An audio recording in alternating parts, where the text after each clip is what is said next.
Very good morning to you, students. We are in our class of history. So today we will be doing the ninth lesson, that is last phase of struggle for independence.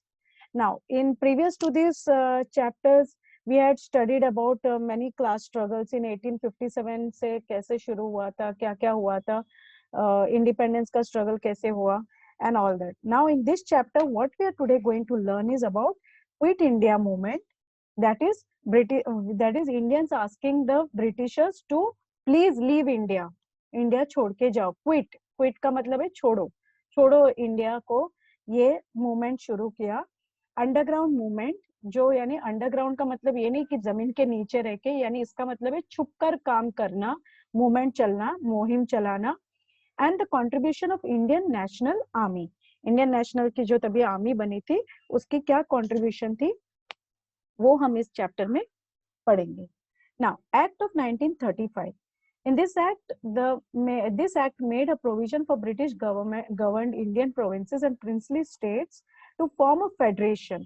जो तभी के जो princely states थे और जो provinces, जो पूरे एक तरह, यानी इंडिया जो थी तभी एक पूरा इंडिया नहीं ना होकर वो अलग अलग हिस्सों में बटा हुआ था, राजा महाराजों के हिस्सों में, प्रिंसली प्रोविंस स्टेट. तो उसको एक फेडरेशन की तरह, एक प्रॉपर उसका एक ग्रुप बनाने के लिए, एक प्रॉपर उसकी ऑर्गेनाइजेशन बनाने के लिए उन्होंने ये एक्ट एक पास किया था.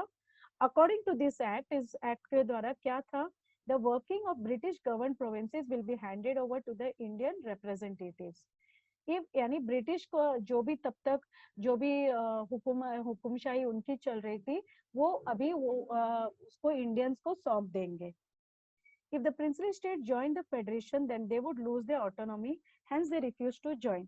अब क्योंकि तभी इंडिया जो है वो एकजुट होकर एक काम करने की कोशिश कर रहे थे, तो वो चाहते थे कि वो एक बने, इंडिया एक बने और डेमोक्रेसी की तरह एक चलाए. लेकिन जो राजा महाराजा थे, वो क्योंकि ऐसा करने से उनकी जो राजशाही है, राज्य का घराना है, वो खत्म ना हो जाए, उनकी जो उसके ऊपर हक है वो खत्म ना हो जाए, इसलिए उन्होंने इस मुहिम को यानी ज्वाइन करने से मना कर दिया.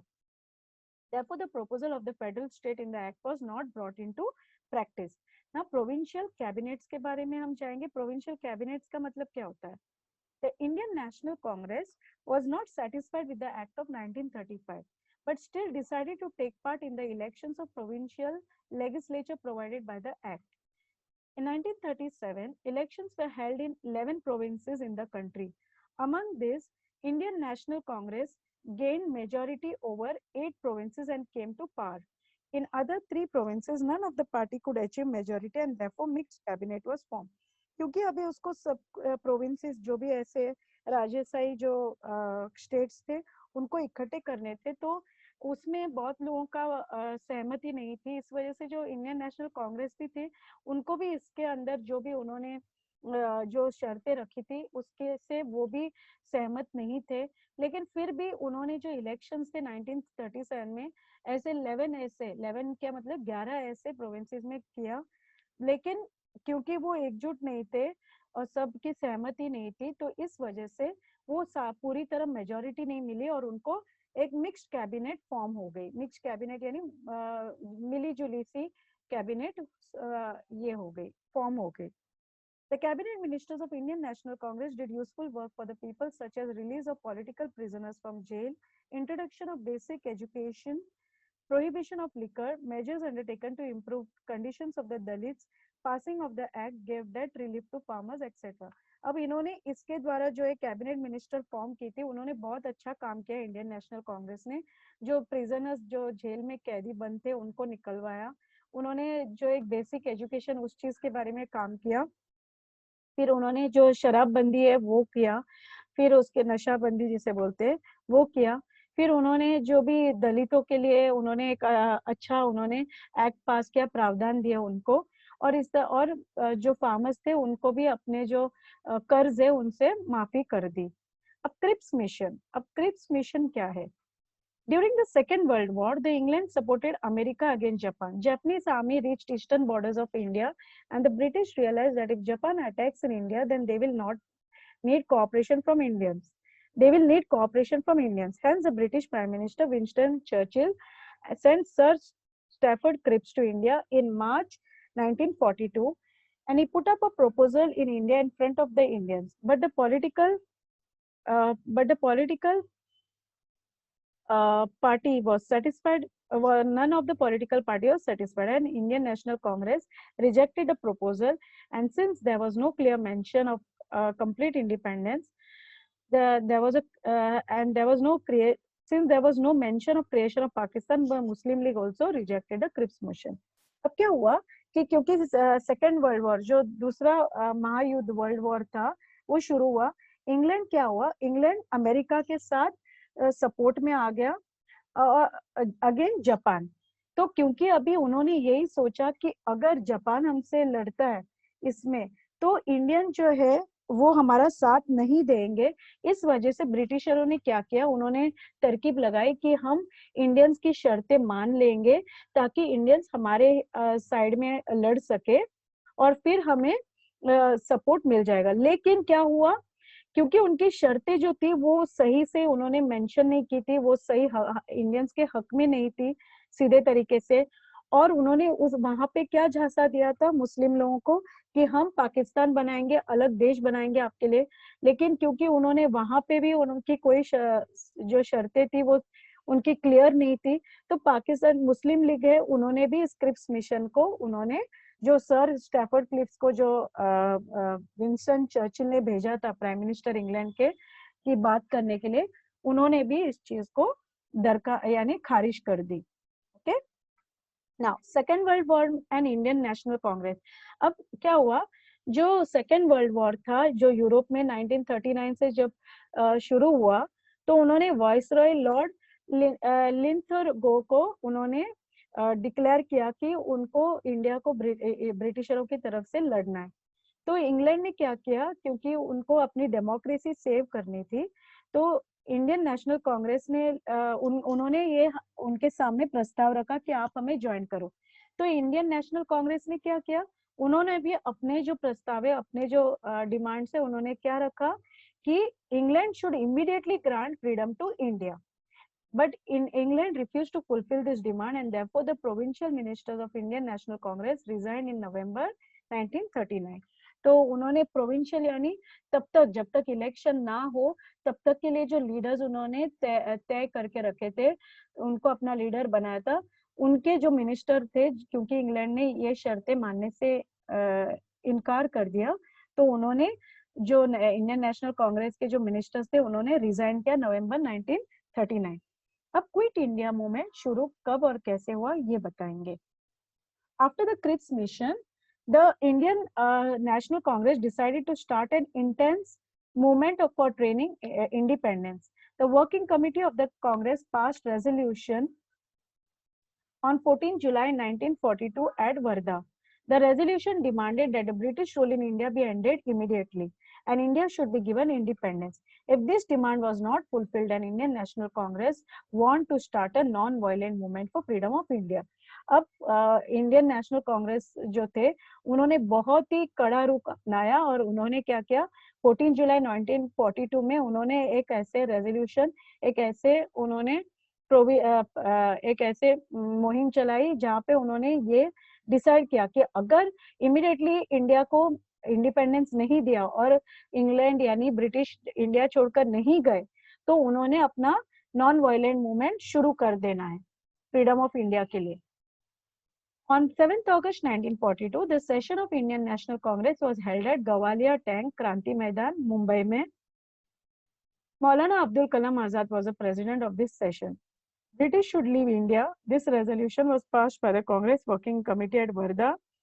ये जो था वो जो उन्होंने वहां पे वर्धा में जो था वो फाइनली उन्होंने अप्रूव कहाँ किया, उन्होंने उसको हामी कहाँ भरी उसकी, मुंबई सेशन में, जो उन्होंने गवालिया टैंक क्रांति मैदान मुंबई में किया। 8 August, the resolution of Quit India put forth by Jawaharlal Nehru got passed with great majority. Jawaharlal Nehru ने ये जो ये है उन्होंने क्विट इंडिया का जो प्रपोज प्लान था वो पास किया और बहुत सारी मेजॉरिटी, उसको मेजॉरिटी मिल गई और सब लोगों ने इसका समर्थन किया। and it was decided to start a nationwide non-violent agitation under the leadership of Mahatma Gandhi. Mahatma Gandhi ने नॉन वायलेंट का मतलब होता है यानी मार धाड़ किए बगैर शांति प्रिय तरीके से हमने इस आंदोलन को शुरू कर देना है। तो क्योंकि गांधी जी सत्याग्रही थे और हमेशा वो नॉन वायलेंस में बिलीव करते थे, तो उन्होंने इसको शुरू किया। Okay, now we shall either free India or die in the attempt. Gandhiji made an inspirational appeal to the public to be ready to sacrifice with the feeling of do or die. Now, beginning of people's movement. The news of arrest of important leaders of Indian National Congress spread out all over the country. The angry mob took out processions at various places. Even though police lathi charge and open firing on the public, but still people were not afraid. The agitators attacked some places, jails, police station, railway station, etc., which symbolized the suppressive policy of the British. They tried to take control of government offices. अब इन्होंने क्या किया, इन्होंने उस ये ना कि सिर्फ एक ही जगह तक सीमित रही, ये धीरे धीरे पूरे इंडिया में फैलता गया ये मूवमेंट, और फिर ये एक बड़ा रूप लेकर उन्होंने क्या किया, जेल्स, उन्होंने ऐसे पब्लिक ऑफिसेस और ऐसे जहाँ पे भी ऐसे रेलवे स्टेशन जहाँ पे उनके अत्याचार की जो तीव्रता थी सबसे ज्यादा दिखाई देती थी, उन सारी जगहों पे उन्होंने अटैक करना शुरू किया इन सारे आंदोलन वालों ने। And in Maharashtra, the young and old struggled with determination and boundless courage at places like Chimur, Asti, Yawali, Mahad, Gargoti etcetera and made a struggle immortal. ये सब जगह धीरे धीरे महाराष्ट्र में खास करके इन सारी जगहों पे फैलने लगा। अब ब्रेव चिल्ड्रन यानी छोटे छोटे बच्चों ने भी इसमें भाग लेना शुरू किया, जैसे उनमें से एक थे शिरीष कुमार, जो उन्होंने क्या किया, ये नंद दरबार के जो बच्चे थे, उन्होंने शिरीष कुमार के लीडरशिप के अंडर क्या किया, उन्होंने ऐसे एक आंदोलन शुरू किया जहाँ पे उन्होंने अपना जो झंडा था ट्राई कलर फ्लैग, उसके ऊपर वंदे मातरम का स्लोगन उन्होंने अपना शुरू कर दिया। एंड फिर उन्होंने जो वो बोलना शुरू कर दिया, पुलिस जो थे उन्होंने उनके ऊपर, छोटे बच्चों के ऊपर भी निर्मम हत्या की उनकी, और निर्दयता से उनके ऊपर फायरिंग ओपन करके उनको मार डाला। इस तरह से शिरीष कुमार, लालदास, धनसुख लाल और श्रीधर, घनश्याम, ये सब सारे बच्चे जो थे वो शहीद हो गए। मार्टर, मार्टर का मतलब है शहीद। अंडरग्राउंड मूवमेंट, अंडरग्राउंड मूवमेंट का मतलब है यानी छुपकर, यानी छुपकर ये मूवमेंट करना। उन्होंने कैसे किया, बिना उनके नजर में आकर। At the end of 1942, the public movement got a new turn. The leadership of this movement went into the hand of young socialist activists. Jayaprakash Narayan, doctor Ram Manohar Lohia, Chhotubhai Puranik, Achyutrao Patwardhan, Aruna Asaf Ali, Yusuf Meher Ali, Sucheta Kripalani, SM. Joshi, Shri Babu Limaye, NG. Gore, Yashwantrao Chavan, Vasant Dada Patil, Maganlal Pahadi, Usha Mehta, such leaders were at the forefront. ये सारे leader जो है young थे, तभी नौजवान युवा थे पीढ़ी, ये सारे आगे आकर लीडरशिप की पोजीशन उन्होंने ली और उन सबको लीड किया। The activist disrupted the transport and communication as well as the government machinery by causing the breakdown of railway routes, cutting of telephone line, blowing up bridges, etc. The impact of government was seen all over India, and Hemu Kalani in Sindhi province tried to destroy the railway along with his companions when he received the news of passing away of railway carrying British troops and supplies. The court punished him and to be hanged to death. अब उन्होंने क्या किया, railways पे भी, जैसे मैं पहले भी उन्होंने कहा, अटैक करने लगे। जो क्यों अटैक करने लगे, क्योंकि ये सारे ब्रिटिशरों का सामान यहाँ से वहां लेके जाते थे, तो उन्होंने सोचा कि इसको अगर हम डिस्ट्रॉय करेंगे तो ब्रिटिशरों की काफी ज्यादा नुकसान करेंगे और काफी ज्यादा मात्रा से उनको हम तोड़ पाएंगे। तो उन्होंने क्या किया, ये कि ब्लास्ट कर दिया, जिस वजह से ये जो थे उनको मौत की सजा सुनाई दी गई, हैंग टू डेथ, जो हेमू कलानी थे। भाई कोटवाल आजाद दस्ता in Karjat Taluka, modern day Raigad district, General Avaris Lal Sena in Nagpur, such groups were made the government helpless and witless for months. इन्होंने जो भी अभी ये मुहिम शुरू की, इस वजह से क्या हो गया, ब्रिटिशरों का बोलते हैं ना, जैसे मनोबल ही टूट गया और उनकी काफी उनका नुकसान भी हो गया. So this gave encouragement to agitators. Such transmission centers operated at Kolkata, Delhi, Pune for some period of time. अब उन्होंने जगह जगह जैसे मेन सेंटर्स थे कोलकाता में, दिल्ली में, पुणे में, महाराष्ट्र में, सब जगह पे ये आंदोलन शुरू हुआ इस तरह से. Now establishment of parallel government, साथ ही उन्होंने क्या किया, एक पैरेलल गवर्नमेंट भी चलाए. यहाँ ये गवर्नमेंट क्या थी, पीपल्स गवर्नमेंट, इसलिए इसको कहा जाता है पैरेलल गवर्नमेंट. क्यों? क्योंकि जो गवर्नमेंट थी वो मेन ब्रिटिश चलाते थे, तो उनकी जो शोषण थी उनको न मानकर इंडियंस ने क्या किया, उन्होंने अपना अलग से गवर्नमेंट शुरू किया जो लोगों का था, लोगों के हित में था. तो ये जो पैरेलल गवर्नमेंट थी, उन्होंने मिदनापुर बंगाल में, बलिया एंड आजमगढ़ इन उत्तर प्रदेश, पुरानिया इन Bihar, in Satara district of Maharashtra in 1942, Kashinath Nana Patil brought an end to British government and established parallel government. तो ऐसे जगह जगह पे उन्होंने जो है, उन्होंने अपनी एक पैरेलल गवर्नमेंट, यानी साथ ही वो गवर्नमेंट तो है लेकिन उसको बिना मानकर अपनी खुद की सरकार चलाना शुरू कर दिया. और इन्होंने क्या किया, एट कुंडल अंडर द लीडरशिप ऑफ क्रांति गनी GD एलियस बापू लाड, तूफान सेना वाज एस्टेब्लिश्ड. अब इसको अंडरलाइन करो, या ऑब्जेक्टिव्स में फिलिंग द ब्लैंक्स में आता है आंसर क्वेश्चन. तो तूफान सेना वाज एस्टेब्लिश्ड बाय होम, बाय GD, यानी क्रांति घरानी, इनका दूसरा नाम भी था बापू लाड. Through its medium, collection of taxes, maintenance of law and order, punishment to criminals, such work was done by the parallel government. यानी इन्होंने हर वो चीज जो हमारी सोसाइटी के लिए जरूरत थी, हर वो चीज को ध्यान में रखकर उन्होंने अपनी ये पैरेलल गवर्नमेंट शुरू किया लोगों के हित के लिए. People started accepting the verdict passed by the People's Court appointed by the parallel government. और लोगों ने भी क्या किया, जो ये पैरेलल गवर्नमेंट की जो मुहिम शुरू की, उन्होंने भी इसका समर्थन किया, उनको भी ये सही लगा. और उनने और बहुत सारी चीजें इसके द्वारा की. Opposition to money lenders, prohibition on liquor, spread of literacy, opposition to caste distinctions, and many such constructive work was done by this government. Due to it, the parallel government became a source of inspiration for the public. अब इन्होंने इस वजह से क्या हुआ, लोगों को भी इन्होंने भरोसा जीत लिया, क्योंकि वो लोगों के हित के लिए काम करते थे. Now, importance of quit India movement, इसकी क्या एक इम्पोर्टेंस थी वो बता रहे हैं इसमें. इसमें क्या किया, नेशन वाइड एजुटेशन तो शुरू किया, लाखों लोग इसमें, उन्होंने ना कि सिर्फ बलिदान दिया जान की अपनी, लेकिन उन्होंने बहुत ज्यादा मात्रा में आकर सपोर्ट भी किया.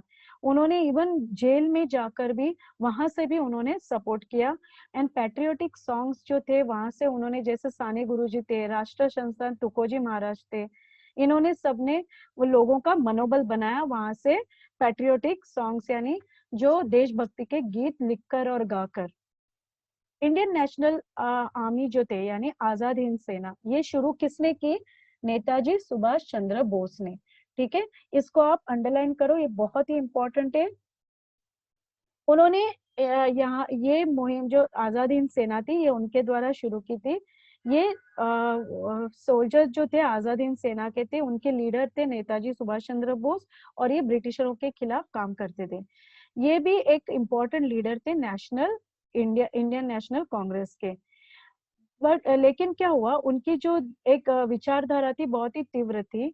तो उन्होंने क्या किया, और जब सेकेंड वर्ल्ड वॉर था, उन्होंने क्या किया, उन्होंने ये एक उनकी जो एक मत थी कि इंडियंस ने इसका फायदा लेना चाहिए, और जो मूवमेंट थी उसको बहुत ही तीव्र तरीके से उन्होंने शुरू करना चाहिए, वरना इंडियंस को कभी न्याय नहीं मिलेगा, उनको आजादी नहीं मिलेगी, ये उनका मानना था.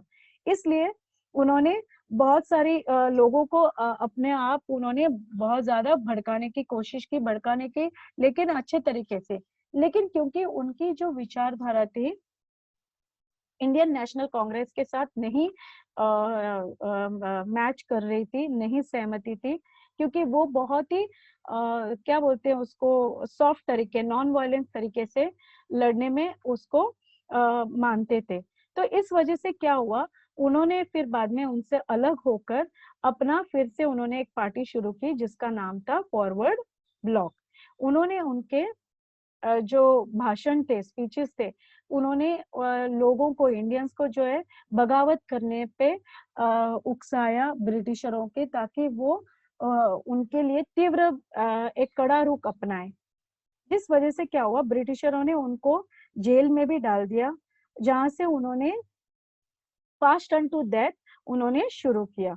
ओके, सो फिर बाद में इन अप्रैल 1941 वो क्या किया, उन्होंने वहां से एस्केप किया, यानी भाग गए जेल से, और उन्होंने जर्मनी में पनाह ली, जहां से उन्होंने फ्री इंडिया सेंटर शुरुआत की।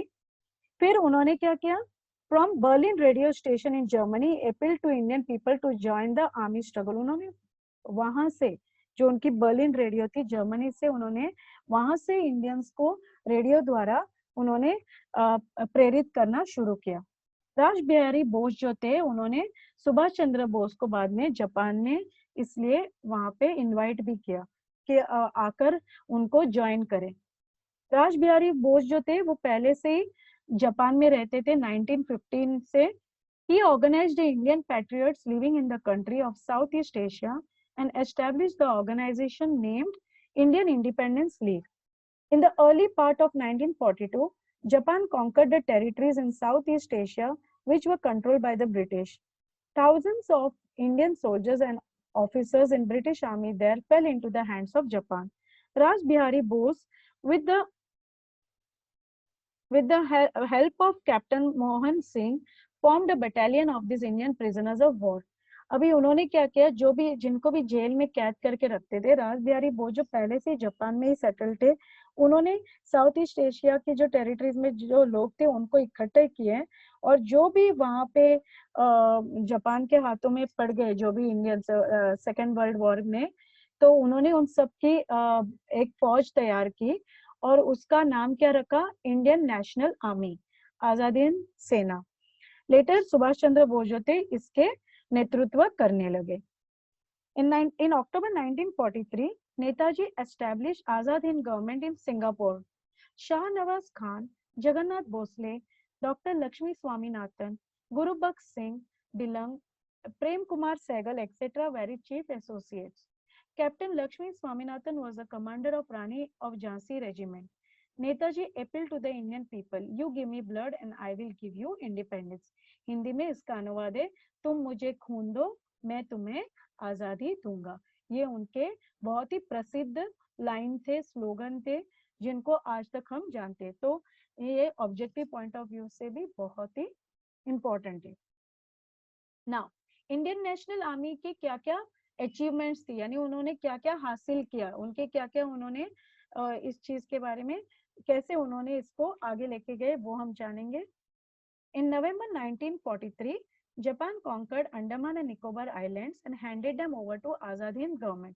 उन्होंने, ये भी इम्पोर्टेंट है इन ऑब्जेक्टिव पॉइंट्स ऑफ व्यू से, 1943 नवंबर में जापान ने क्या किया, उन्होंने जीत हासिल की अंडमान एंड निकोबार आइलैंड्स, और उनको किसको सौंप दिया, आजाद हिंद गवर्नमेंट को।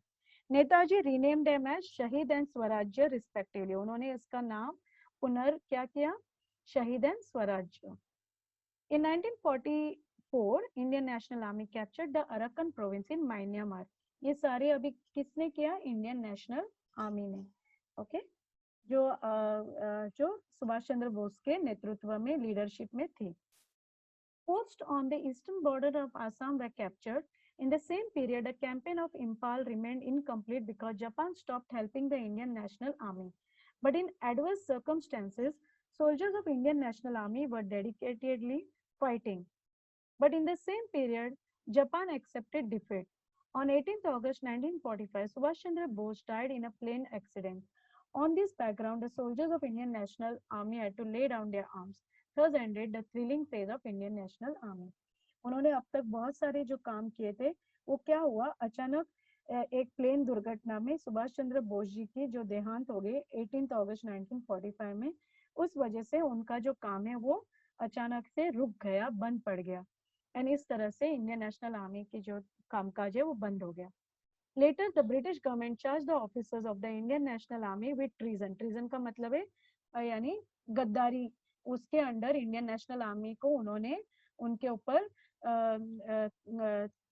ये लगा दी, धारा लगा दी, Pandit Jawaharlal Nehru, Bhulabhai Desai, Tej Bahadur Sapru etcetera, these expert lawyers defended them. वो जो तभी lawyers थे उन्होंने उनको defend किया. But the military tribunal held officers guilty and they were sentenced to life in imprisonment. तो उन्होंने जो advocates थे, barristers थे, तभी उन्होंने उनकी जो पैरवी की, लेकिन फिर भी जो है वो मिलिट्री जो ट्रिब्यूनल थी, जो जजेस थे, उन्होंने उनको दोषी करार देते हुए उनको फांसी की सजा सुनाई दी, या किसी किसी को उन्होंने जेल में उम्र कैद की सजा भी सुना दी. Therefore, there was a severe unrest against the British government in the minds of Indian people. Finally, the British government had to suspend the punishments given by the military tribunal. लेकिन उन्होंने क्या किया, क्योंकि इस वजह से पूरे इंडिया में जो है वो मुहिम चल गई, आंदोलन चल गए, उन्होंने बगावत शुरू की, तो इसको मध्य रखकर उन्होंने क्या किया, उनकी जो पनिशमेंट थी वो खारिज की. Okay, now revolts of Indian navy and air force. अभी इंडियन नेवी और एयरफोर्स जो समंदर में होते हैं, उन्होंने भी अपना एक आंदोलन शुरू किया. और इंडियन नेशनल आर्मी जो थी, उनकी जो डिसकंटेंट थी अगेंस्ट ब्रिटिश, यानी उनकी जो एक गुस्सा था उनके अंदर ब्रिटिशरों के खिलाफ, वो ब्रिटिश वॉर शिप तलवार इन मुंबई ऑन 18 फरवरी 1946 में तब्दील हो गई. जो एक तलवार नाम की जो एक ब्रिटिश की शिप थी. सोल्जर्स ने क्या किया, उन्होंने जो ट्राई कलर की फ्लैग, जो हमारा तिरंगा है, उसको फहरा दिया उस ब्रिटिश के जो शिप है उसके ऊपर. एंड उन्होंने जो भी स्लोगन्स थे, उन्होंने ब्रिटिश गवर्नमेंट के खिलाफ उन्होंने शुरू कर दिया.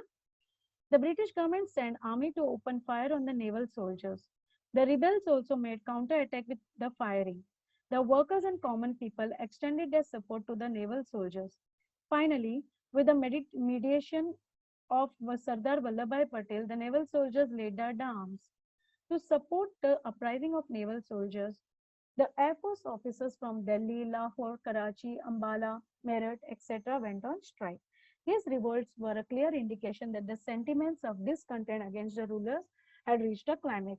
ये जो सारी मुहिम, ये जो आंदोलन शुरू हुए, इससे साफ जाहिर हो गया ब्रिटिशरों को भी कि अभी इंडिया में इनकी कोई चलनी नहीं है, और इनकी अभी बंद है. इनका जो यहाँ पे जो एक कार्यकाल बोलते हैं, यह इनकी जो एक जो हुकुमशाही थी वो यहाँ पे अभी खत्म हो चुकी थी, जो उनकी तानाशाही थी.